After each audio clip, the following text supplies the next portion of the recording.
just wanted to add kanina about si Kong Kiko. We, of course, we support him unequivocally, 100%. And, he deserves the credit and respect for paving the way and inspiring a lot of Filipino Gen Z young people to speak up. Kasi, yung dalawang, ang dali-dali lang itong mga good governance, like what you said, Miss Joey, in many, many, many instances. Good governance is not, hindi yan sinasabi.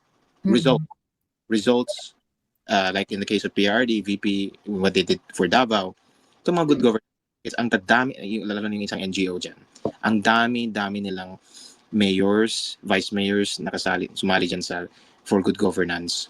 Tapos, it took one Kong Kiko Barzaga to say 2 words in front of a camera, unscripted, walang lights, walang makeup, Martin Romualdez.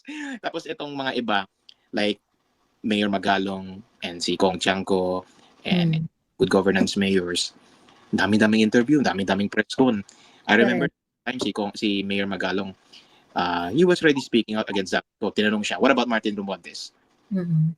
Maybe tiklop siya, and he was saying na hindi naman kikilo si Zaldico kung walang blessing galing sa itaas, hindi ba? Siya follow up. Parang may follow up question. Sino ba si Martin Romualdez? Tumawa na lang siya, di ba? So you cannot even name Martin Romualdez. The name that cannot be said. And ito yung reflection ito yung manifestation nung pagiging puny ni Magalong. Yeah. Aside from that, nung una hindi niya mapangalanan si Martin Romualdez. Pagkatapos, di ba yung parang, kasi yun yung selling point niya na meron siyang integrity because of the SAP 44. Yeah. Pagkatapos, ngayon, so yun na nga, but even if meron siyang ganong quote-unquote track record, ganyan. But what is doing right now, in our current time, hindi mapangalanan si Martin Romualdez, galit-galitan siya doon sa corruption kuno. Tapos, nag-resign sa ICI, pero, nung pinabalik ng ICI to do something, bumalik lang rin naman. Walang paninindigan.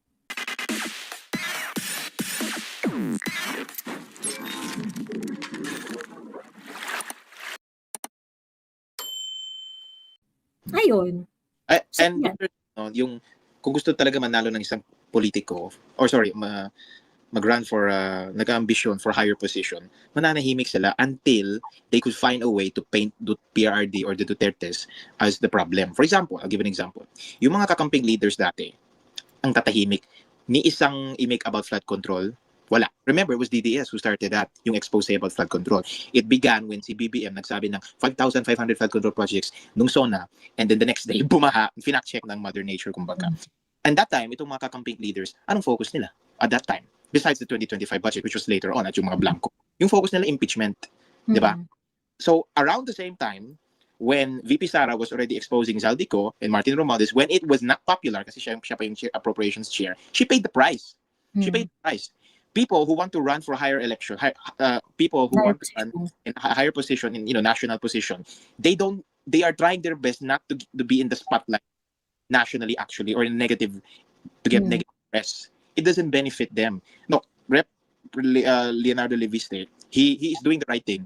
Pero I don't think he would have I don't think he can survive. Let's say magsisimula nitong yung ng isang multi-million peso PR campaign laban sa kanya, katulad ng ginawa nila kay VP Inday to that reputation. Yeah. I don't think he can survive that. He's good, but I don't think he enjoys the national support. Buti lang meron national support right si VP. If not, wala talaga. Pero I'm saying it really I have to agree with that. Kung magkakaroon ng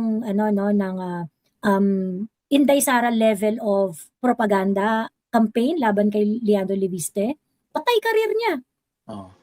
Patay career niya. Kaya nga sabi ko dun sa when kasi ako I started as a non-believer, yung parang si Leandro Leviste parang pasikat naman, yung parang di na remember yung sa bribery issue. Oo, 'di ba? Na parang sabi ko parang hindi ako believe, parang feeling ko parang masyado siyang nagpapasikat. Parang feeling, and then later on when this Cabral files is becoming more and more intense, binalikan ko yung mga sinasabi niya tungkol dun sa bribery issue. And to be fair kay Leandro Leviste, consistent siya. Naalala ko yung sinabi niya, Joey. Sabi ko, okay, congratulations, pero let's continue to wait and see or watch yung career. You said. So ito na yun. So he I think he's proving himself ngayon. He's really proving Yeah, himself. he's proving himself. He's proving himself. So sa kanya sabi ko, he deserves to be to be supported for this cause. Kasi yung iba parang duda pa kay Lian Leviste, parang naaamoy ko to, baka parang Trojan to, kineme. Let's say it's like the Amy Marcos thing all over again, yung parang people are very very scared to trust certain politician. You know what, guys? You cannot really si PRRD is one of a kind. Yeah. PRRD is one of a kind. I don't think there is going to be a politician na magiging, alam mo yun, yung parang PRRD level na parang yung parang every time na siya magdi-decision, panatag ka, yung ganon. Mga ganong etos. Inday Sara, of course, is a very good public servant, but he's not as good as his father pagdating sa politics. Oh yeah, marunong. Kasi si Inday hindi talaga mapolitika si Inday, 'di ba? Straightforward si Inday. That is her politics. Sobrang niyang straight, kaya nga ganito inabot ni Inday, 'di ba? Yeah. Kaya nga ganito inabot niya. So ngayon, what I'm saying is that pagdating sa mga politiko na non-Duterte, you really have to measure them based on the risk that they are taking. Yes. So that is why hindi ako nagalit ng bonggang-bongga kay Amy Marcos kasi he's very very useful politically. Is actually contributing a lot politically. Yeah, exactly. And there are results. Okay? Yep. Sabihin natin, hindi perfect. Merong iba dyan na para, okay, ganyan. But her output is way, way, way better than other politicians who are supposed to be aligned with us. Sen Bongo. Diba? Diba?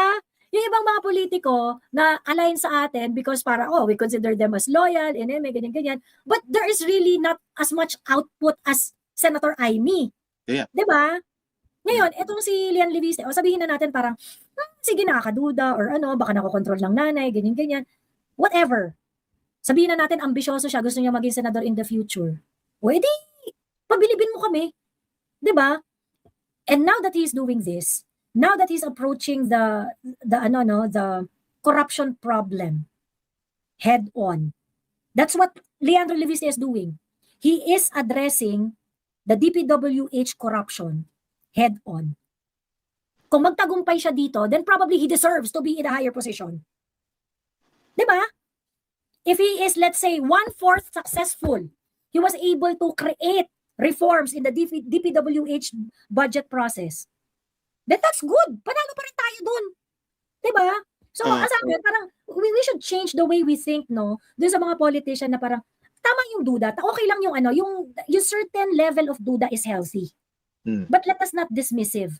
Especially if the action is giving certain result, okay? Is giving certain pragmatic results, okay? If it is giving pragmatic results, hindi nyo machi-check ang intention ng mga politiko ever.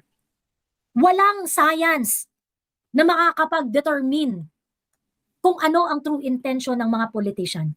We can only see through the result of their actions and judge them based on the results of those actions. Yun lang yung pwede. That's just politics. Walang course dyan ng mind. I'd like to add, and this might be controversial, and I'm not saying this as anti, but in my opinion, I don't know which is for you, Miss Joy. I hope you can share after I explain this one. Pero para sa akin, si Kong Leonardo Leviste was able to prove his bona fides, not naman loyalty, but like saan siya, where he is aligned, or where does he stand with. In a way na, alam mo, may mga politiko na nag-a-align lang ngayon kasi malapit na eleksyon. In my opinion, one of them is Lito Atienza. It's just my view. Pero si Kong Leonardo Leviste, he stood up for issues wherein he didn't need to. For example, when his mom went after the Dolomite Beach, anong ginawa niya? Dinala niya yung mom niya doon sa Dolomite Beach. When his mom was attacking the Dolomite Beach, the necessity of it. Now useless daw. Useless. Hindi ko nakikita yung benefit daw, ganyan. He did that. Now, for me, at yung first point na yun, medyo na okay, medyo like I raised my eyebrow, pero it could just be a signal or pandering. The second time, and I think I saw this na share mo to Miss Joey, that's when you really got impressed. And you praised him for his for speaking out on this. Nung sinabi ni Kong Leviste na of all the government agencies, si VP lang, yung OVP lang, yung walang insertion. Sabi ko, ayun. Sabi ko, okay, that he didn't need to do that. Pero tinanong siya ng quick question and he answered it truthfully, honestly, like hindi na ni-rehearse. I think he just knew that. The third, when he said, when tinanong siya ni Gretchen Ho, I don't know who, on One News na Are you okay? Is this okay with you na tinaasan ulit ng budget ng OVP at the BICAP level to 800 million? Tapos, without even hesitating, sinabi niya, that's not even half the allocable of one congressman. Kasi, not only did he defend VP in a way, he threw his colleagues under the bus. Sabi ko, oh, now that is someone who is respectable, not only kasi may panindigan, but may ano siya, may talagang he's really not afraid to be unorthodox, to hindi yung pakikisama that he's being told a lot lately. And this might be controversial, and a lot of people share the same view. We all appreciate ang ginawa ni Congressman Kiko Barzaga in being the first congressman to speak out against Martin Romualdez. And tinuloy and he paid the price for it. Ngayon na he's being suspended 60 days. And Kong Leviste also stood up for him. Diba? So that's another sign to me at that point na, okay, this guy is really good. For me, what Kong Kiko did, because we need all kinds of levels of support, all kinds of speaking up, different levels of speaking up. Pero itong ginawa ni Kong Leviste, to my opinion, is more productive yung pagtatalak sa social media. Yun yung view ko. Kasi may nilabas. Actually lamang si I mean, I appreciate Kiko Barzaga and Kong Leviste dun sa the way they approach the Martin Romualdez problem, the corruption problem in our government. But I have to say that Leviste is more more how will I may resibo more sophisticated. Oh yeah. And I would say that Leviste is more sophisticated dun sa approach niya. Yeah. And we like them both. It's not to say na you are better than the other. Everyone has we all have our different roles. Pero for me, parang yung ginawa ni Lino Leviste is it's more there, it goes beyond social media posts and being outrageous and parang this is my person, and he's a friend, but I don't, ito yung talagang tingin ko is one side is, the other one is parang I just want to ruffle some feathers, and it result Martin stepped down not long after he spoke out against him. Si Ping Lacson stepped down from the Blue Ribbon not long after he spoke against him. But and this is true, Miss Joey, si Kong Leviste has made more public statements and interviews. Kasi there's a question for many people during the early days na anti-BBM siya. Alam na natin yun, anti-Martin Romualdez si Kong Kiko. Pero we don't know that if he's aligned with Duterte. Like he's not BBM. There are some people who are even saying, and I don't agree with them, there are some people who are saying na, he's just in it for himself, ganyan. Actually, in my opinion, and to no disrespect whatsoever, at that point, yung tingin ko, personal view ko is, baka si Kong Kiko ang may ambition para tumakbo ng higher position because he was not identifying himself with the Duterte and Duterte issues publicly. Hindi katulad ni Kong Leviste defending the Dolomite Beach and dragging your senator mom to parang like nililinis mo yung kalat, no pun intended, linis mo yung kalat at that time. And to say na, si VP walang insertions and that's not even half of one congressman. And I agree with you, mas sophisticated yung ginawa ni Kong Leviste. But it's not just about the sophistication, it's also about the kinds of output that he was giving out on interviews. Yes. And then it's the challenge is really more kasi kumbaga if I may, I criticize Kiko Barzaga in some of his legislative measure he created na parang I just really think that the Congress is not going to take him seriously about it. Yung meron siyang yung impeachment complaint niya kay BBM, yung removal ng VAT, yung mga ganon. Yung parang right off the bat, I know that his colleagues are not going to take him seriously. But yung kay Lian Leviste, he's asking right questions and is challenging his colleague in a more surgical way. Exactly. That his colleagues cannot just brush off. Kaya hindi siya pinagsalita at all dun sa yung nagre-request siya ng kanyang privilege speech before i-ratify yung 2026 budget, but they did not allow him. Yung mga actions ni Leviste really put his colleagues in a very, very compromising position. And yung parang tangina nyo, wag di kayo sumagot. Ano kayo ngayon dito, 'di ba? Yung mga ganong etchos balungo. So I think and I hope na yung ginagawa ni Leviste mas magkakaroon ng result more than beyond social media, beyond the clout, beyond the mas malaki yung probability na there is going to be yung fruition dun sa ginagawa ni Leviste. But of course, like I said, no, this is not to demean or to No. We appreciate what Kiko Barsaga is doing. We appreciate what Kiko Barsaga is doing. It's just that if we are going to compare the two, si Leviste mas surgical siya dun sa approach niya. May nag-comment kasi dito na parang ganun si Leviste kasi meron siyang corporate experience eh. And I agree with that. Yeah. Yeah. Ano yun talagang that honed him. Kasi as a CEO, you have to really you have to be very, very decisive. And you have to be sure with your decision because the entire company depends on you.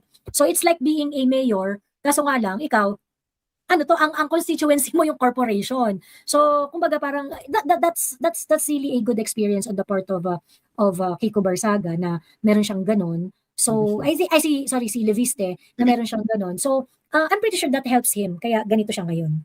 That's a really good observation on your part, Miss Joey. To go back yung sa sinabi ni Professor whatever, Gianfranco, na to use the CEO analogy. Now, in this analogy, profit, if you're a good CEO, you want to make sure you have good profit, good outputs for the company, which in this case, the profits here in this analogy would be yung pagtatakbo at winning a election for higher position. But how are you going to get profit to win a higher election when all of your colleagues or in the board, you have may nag-aaway kayo, di ba? So, and again, like I agree with you, this is not to demean the sacrifices and the courage of Kong Kiko, but it is to say... Because merong value yun eh. To be fair, let us just emphasize also yung value ng ginawa ni Kiko Barsaga. Awareness. Yeah. He was able to crack open yung awareness ng public. He was able to to penetrate younger audience. Yes. Increase awareness dun sa level of corruption that we have right now. Yung level ng charisma ni Kiko Barsaga brings more audience dito sa ating mga social issues right now. So that's also very important. That's equally important rin naman to be fair. He paved the way. He shattered the ceiling and he paved the way. And I agree with that, Ms. Jo. Tama yan. And unfortunately, I don't like that this is the case. Pero, and again, I'm not perfect. Lahat tayo may bagahe. But the reason, part of the reason why he was able to be discredited in the eyes of, by his colleagues in Congress, si Kong Kiko, is because they were inuungkat na yung past niya, which I think is really unfair. Yung mga pictures, may mga nag-reflect siya ng pera. So, they were able to create a PR image of him as Nepo baby, also a Nepo baby, or, like a college dropout or whatever. They were trying to attack his credibility instead of what you're saying, Ms. Joey, is the substance, which they should be questioning. Political scientists na to, they should be questioning the substance. Si Kong Leviste kasi, what he has in it for him is that he has, like what you said, like what the commenter said, the image of a CEO or a young entrepreneur, someone who is decisive, like what you said, and able to make a value judgment kung ito pa talaga yung dapat gawin, and if it's not profitable, forget about it. Alam mo, parang it gives me yung vibes na sinabi ni Elon Musk before. Kasi at that point, before he bought Twitter, meron siyang interview, sinabi niya, I bought Twitter so that everyone can have freedom of speech, ganun, kasi ng mga wokes, ganun. There are echoes of what I see there in Leonardo Leviste, a shadow, because nung sinabi ni Elon Musk sa interview, tinanong siya, like, does it matter at all that you might be giving a platform to people who don't have people giving a platform to people who may not have the best views or like acceptable views, or people who are crazy or whatever? Yung sinagot ni Elon Musk, I think it really applies here to Kong Leviste. He says, ang sinabi ni Elon Musk dun sa interview na yun is, in response to the interviewer, sabi niya, I'll buy Twitter, and I'm ready to lose sponsors. I'm ready to lose advertisers for allowing freedom of speech. And if I lose money, nagmuna siya. Sabi na, fuck it. If I lose money, I'll fuck it. So yun yung CEO. And I really, when you said that, yung CEO thing, I immediately thought of that. Na, some people, hindi naman lahat ng tao motivated by money. Madumi yung mga ibang, I'm sorry, pero in political science, there are really exceptions to yeah. I wanted to, parang, nakalimutan ko lang. I wanted to point out something kanina. Nakalimutan ko, tinatry kong i-recall habang nagsasalita ako. Pero nakalimutan ko na. Anyway, sabi ni Strictly Under Duress, the future is bright kasi Lian and Kiko can have legit mentors in the form of Egay Erice, Ungab, and Pulong. The wisdom they bring on the table can further sharpen their political intuition. Si Leviste at Barsaga ay 1-2 combo ngayon. Ang tanong, sino kaya ang final blow? Ayan. Ano nga yun? Nakalimutan ko yung sasabihin ko. Ayan. But anyway, so for me, no, hindi na, yung kumbaga parang, support natin yung support natin yung ginagawa ni Leviste na, Yeah. yung ginagawa niya ngayon. In the same manner na, katulad nung kay Toby Chanko, last time. Yung kay Toby Chanko, supportive ako doon sa mga exposés niya. Kasi super supportive talaga ako sa mga exposés niya. Why? Kasi merong value doon sa truth-seeking natin eh. 'Di ba? Kasi yung mga ginagawa alam natin that Toby Chanko is BBM guy. Yes. And alam natin that whatever he is doing is trying to put a cushion between the national budget issue and BBM. Na parang kunwari wala siyang alam or ano, yung mga ganun ba na parang it's the fault of the legislature, ganyan. Of course, Toby Chanko was not really that successful, pero if you're going to watch all the interviews of Toby Chanko, kita-kita mo talaga that he is actually trying to shelter Bongbong Marcos dun sa impact ng skandalo ng 2025 national budget. Ayan. Nevertheless, Toby Chanko told us a lot of information and he also tried to pressure the Appropriations Committee doon sa mga documentation and transparency issues that we are also very, very concerned. Diba? Like yung minutes nung small committee, yung mga ganyan, yung mga, diba? In which, nalaman natin na putang, hindi pala kayo nagkikip ng records niya na, diba? So kahit pa paano, may ambag siya doon sa truth-seeking natin. Yeah, of course, pagdating sa usapang BBM, I'm so sorry sir, alam ko BBM guy ka. So hindi na kita pagkakatiwalaan din sa mga parting yon. Yeah. But parang the other parts that you are talking about, I can understand and I can support, di ba? Sorry. I was just going to add no na parang you could tell no na he was shielding the principal, di ba? You could tell shielding the principal. Yun na. But itong but I think kung Toby Chanko has hit his ceiling kasi palapit na tong flood control scandal sa Malacanang eh. Di ba? He has hit his scandal. Kasi sino yung target niya dati? Zaldico. At that he was still very hesitant to name Martin Romualdez, hindi ba? Di ba? During those interviews. Kasi Martin still had the trust of BBM. But his target was Zaldico. Ngayon, when Zaldico exposed what many people believe is his principal, hindi parang skeptical na siya sa mga yung kay Zaldico. No? So na siya, I think he lost his currency.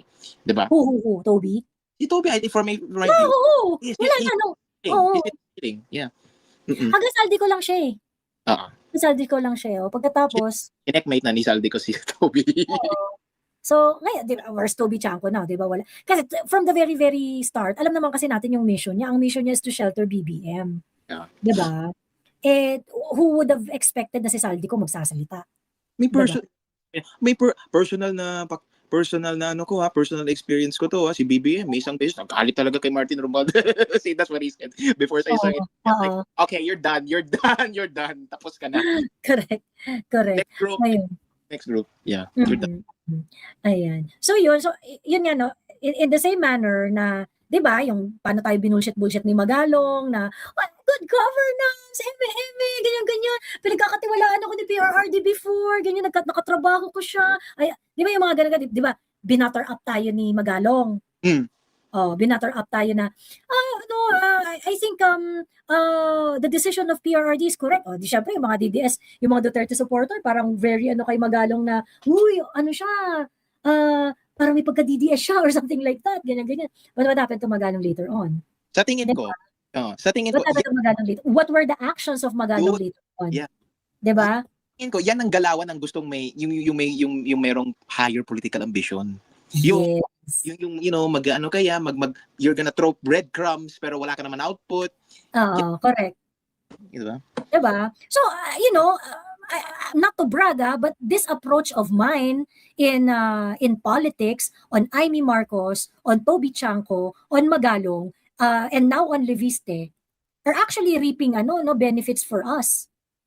Diba? So, well, you just have to be really, really consistent. At the end of the day, ang mapapakinabangan ng mga taong bayan dito ay yung actions. Hindi yung feeling ko, hindi yung gano'n, 'di ba? Hindi yung gano'n. So, I encourage everyone to do the same na let us be practical about it. And this kind of politics is something that I observe that PRRD is doing. 'Di ba? Si PRRD, wala siyang masyadong cheche-boreche. Although si PRRD kasi sobrang straightforward talaga rin na na parang sa kanya, actions talaga, resulta talaga. I-smother ka talaga ni PRRD ng results. 'Di ba? I-smother ka talaga niya ng result. So that is why no black propaganda can bring PRRD down. 'Di ba? Daming results. Results after results. Sabi ko nga kung pinantayan nila si PRRD dun sa politika ni PRRD, yung i-smother mo yung sambayan ng Pilipino sa mga achievements, 'di ba?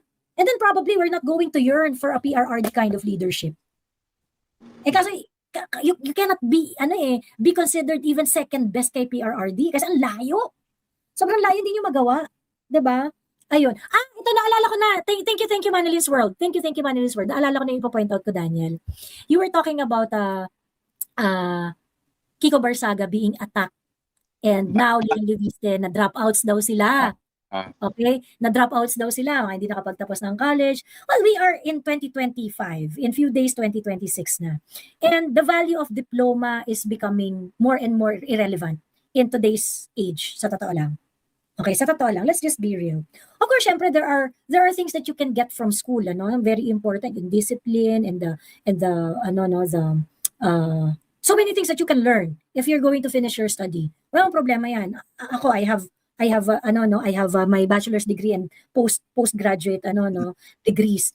So kumbaga parang importante naman yan. Syempre talaga namang pagka nagkaanak ako, encourage ko rin yung anak ko na magtapos. Pero ngayon, binabanatan itong mga Gen Z na to na sinasabi ito mga dropouts, college dropouts. And if you're going to look at what the college dropouts are doing for the country right now, and the professors who are supposed to teach our children to think critically, who is giving more substance, more contribution to our country? Prof. Shelo Magno, with his very, very selective approach sa paglaban sa korupsyon, walang consistency, walang prinsipyo. 'Di ba? The political scientist, Prof. Jean Encinas Franco, who is giving us an analysis on overexposure. 'Di ba? I mean, these two professors, ano yung contribution nila dun sa national consciousness? 'Di ba? And now you have these two dropouts fighting corruption head-on. Kasi yung bagay na hindi mo matuturo sa college yan eh. Hindi mo matuturo sa school yan eh. Ayan nga PhD holder, economist, tas namimili ng lalabanan ng korupsyon, confidential funds lang siya laban na laban. 'Di ba? Laban na laban sa korupsyon kuno, gustong malaman kung paano ginastos ang pera ng confidential fund, gustong malaman kung sino si Mary Grace Piatos, hindi naman siya entitled malaman yun. Pagkatapos, yung ayuda na is supposed to be public. Ako, sa akin dapat kapag kunwari, tumatanggap ka ng ayuda sa gobyerno, dapat yung pangalan mo listed publicly. The Filipino people deserves to know kung kanino napupunta ang ayuda niya. Kasi pera ng bayan yun eh. And it also, for me dapat lang yan. There should be no privacy there. Because you are being aided, by the Filipino people. So therefore, the Filipino people should know, ito, yung pamilyang ganito, si Manang Tessie, si Mang Kanor, ganyan, nakakatanggap ng ayuda tong mga to. Why? Because the money that you receive is, came from the Filipino people. So therefore, dapat publicly known yan. Publicly known yan. Why? So that yung mga taong nagtayo na nagbibigay ng ayuda dyan sa mga taong yan, ipupulis din natin sila. Mang Kanor, bakit ka nakakatanggap ng ayuda? Etang ina, 10 anak mo, graduate na ng college. Pagkatapos ikaw, may tumatanggap ka naman ng pensyon. Bakit nasa 4-piece ka pa din? 'Di ba? So the people should would be able to question kung sino tong mga tumatanggap ng mga ayuda na to. And at the same time, it also brings forth yung self-respect. Kung ikaw tumatanggap ka ng ayuda dahil kung deserve mo naman talagang tumanggap ng ayuda, later on nawala ka na sa listahan na yun because you were able to improve your life. Ngayon kung ikaw 15 years ka nang tumatanggap ng ayuda, tang ina, may mali dito. Di ba bakit 15 years ka? Mahiya ka naman. 'Di ba? And that person who is receiving ayuda for 15 years deserves all the the criticism and should be ostracized by the community. Na parang putang anong ginagawa mo sa buhay? Anong ginagawa mo sa buhay mo? Mahiya ka naman. Yung mga kapitbahay niya mismo ang mag-ostracize dun sa tao na yon. Na mahiya ka namang umasa sa pera ng bayan. Maggunat-inat ka naman ng buto, magtrabaho ka naman, magtinda ka sa palengke, maglinis ka ng sapatos, do something, earn a living. 'Di ba? I really think that ayuda should be publicized. There should be no privacy associated to it because it is people's money. I agree. 'Di ba? People have a right to vote. Yeah. And yung mga tao, yung nasa community niya, yun ang magsisilbing pulis. 'Di ba? Yung mga tao rin mismo ang magtatanggol na hindi deserve niya makareceive ng ayuda. Mahirap talaga. Indigent. 'Di ba? Biblical poor talaga. Deserve niyan, 'di ba? It can work both ways eh. Single Diba? mother, yeah. Ganyan. But it has to be publicized first para malaman natin then who is really deserving. Kasi I'll tell you a story. Meron ako nakitang matagal na to, but there was this SK chairman, I don't know what, SK councilor or sanggunian, I don't know, remember. Naka-blurred yung face. Natatanggap siya ng ayuda. Tapos chinek ko yung Facebook, nagbabakasyon sa Japan. Yeah. Actually, ang chismis dyan sa Cebu, ang nabibigyan ng mga ayudang mga estudyante nag-aaral sa private school. It's not good. If that's true, that's not. Ako talaga, I am going to make a content about the COA audit on DSWD's AKAP. Kaso nga lang, itong COA page, ayan, pagka kayo naka-download kayo, ibigay nyo sa akin kasi ang hirap i-access ng COA ng COA page, laging unavailable. Ayan. Hindi ko alam kung bakit. Ayan, pero huwag kayong mag-alala. As soon as makakuha ko ng kopya ng COA audit report ng DSWD, iko-content ko talaga yan. Ayan. Anyway, Daniel, pagsalitain lang natin si Tinkerbell. Hello, Tinkerbell. Hello. Wala kang sound, Tinkerbell. Ayan. Hindi tumutunog si Tinkerbell. Ayan. Hello, Tinkerbell. Sige, tanggalin muna natin siya. Hindi siya tumutunog. Ayan. Anyway, meron kang gusto pang idagdag sa ating usapan for today before tayo ayun. Tinkerbell, mag-message ka kung naayos mo na yung audio mo. May comment siya dito sa backstage eh. Sabi niya, matagal na akong hater ng 4P, sorry. Yung iba kasi, farmer sa amin, nag-addict tapos di na tumatanggap ng farming jobs. Sabi niya, DSWD should present a study and prove that 4Ps is or was successful. True. Yan yung demand ni Senator Amy Marcos sa 4Ps. Na dapat, by now, meron na kayong study. Sino yung mga nag-graduate dyan, sino nag-ano dyan, ganyan-ganyan. Breaking news, Renico calls out the railroading of the 2026 budget. Mukhang hindi nagkasunduan sa price ng loyalty. But through ayuda, these recipients who doesn't think otherwise, they think like Vilma Santos very much. Ayan. Pero kapag gustong i-share, Daniel? Yeah, I just wanted to add kanina about si Kong Kiko. We support him unequivocally, 100%. And, he deserves the credit and respect for paving the way and inspiring a lot of Filipino Gen Z young people to speak up. Kasi, yung dalawang, ang dali-dali lang itong mga good governance, like what you said, Miss Joey, in many instances. Good governance is not, hindi yan sinasabi. Results, like in the case of PRD, VP, what they did for Davao, itong mga good governance, ang tadami, lalo na yung isang NGO dyan, ang dami nilang mayors, vice mayors, sumali dyan for good governance. Tapos, it took one Kong Kiko Barzaga to say 2 words in front of a camera, unscripted, walang lights, walang makeup, Martin Romualdez. Tapos itong mga iba, like Mayor Magalong and si Kong Chanco and good governance mayors, dami-daming interview, dami-daming press con. I remember time si Mayor Magalong, he was already speaking out against that. So tinanong siya, what about Martin Romualdez? Tiklop siya and he was saying na hindi naman kikilo si Zaldico kung walang blessing galing sa itaas, hindi ba? Siya follow-up. Parang may follow-up question. Sino ba si Martin Romualdez? Tumawa na lang siya. Diba? So, you cannot even name Martin Romualdez. The name that cannot be said. And ano, no, ito yung reflection ito yung manifestation nung pagiging puny ni Magalong. Yeah. Aside from that, nung una hindi niya mapangalanan si Martin Romualdez. Pagkatapos, di ba yung parang, kasi yun yung ano niya, selling point niya na meron siyang integrity because of the SAP 44.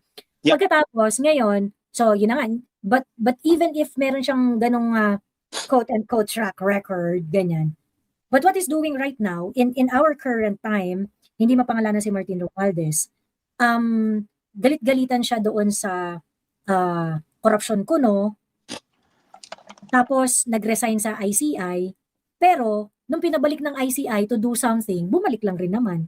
Walang paninindigan. Yep. Diba? Diba? O pagkatapos, hindi, ilalabas ko. Anong petsa na, nakarating na tayo sa Cabral Files, ano na yung ilalabas ni Magalong? Strategy daw siya.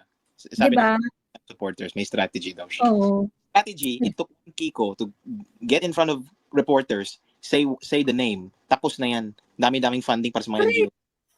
Just and yung mga ganong ka-bullshitan, ano, yung parang, yung Vico Soto, na, good governance advocate, anti-corruption, kinemi. O bakit hanggang Diskaya lang siya? Yeah, should go above Diskaya. Kasi, ganun ba ka-powerful itong mga Diskaya, na pati yung NEP, pati yung GA, they're manipulating. Diba? Correct!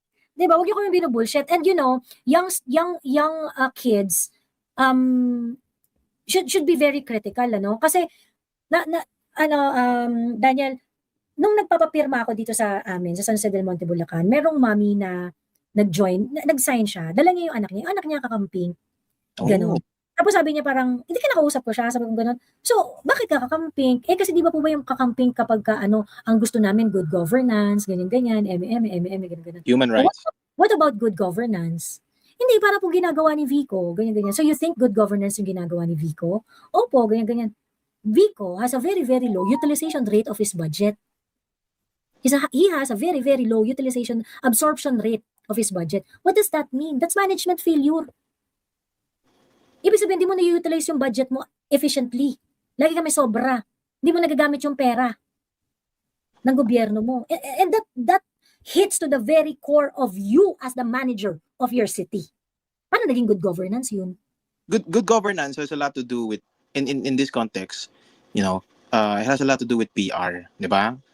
And I like just now, Miss Joey, I just learned na mababa pala yung absorption rate ng City of Pasig, I assume, under his watch. It is not to discount yung mga magandang yung ginawa, pero in my opinion, a lot of the image, the good PR that he has been cultivating is thanks to the yung darling mainstream media and the social media and all of the posts. I mean, he's good, but not, you're good, but if hanggang Diskaya lang kaya mo, you're not the peak of good. There's nothing really, yung parang Mama Lenny kasi yung ginagawa nila kay Vico ngayon, na parang, she's okay, I am not going to vote for her, but I'm not going to hate her. Pero kasi the way siya binebenta ng mainstream media, yung parang sila na yung pinaka-competent. Alam mo yun, that's where the disconnect is eh. Teacher Ezekiel, Daniel, wait lang, nawiwiwi na ako, iihi lang ako. Wait. Okay. Sige, talk lang.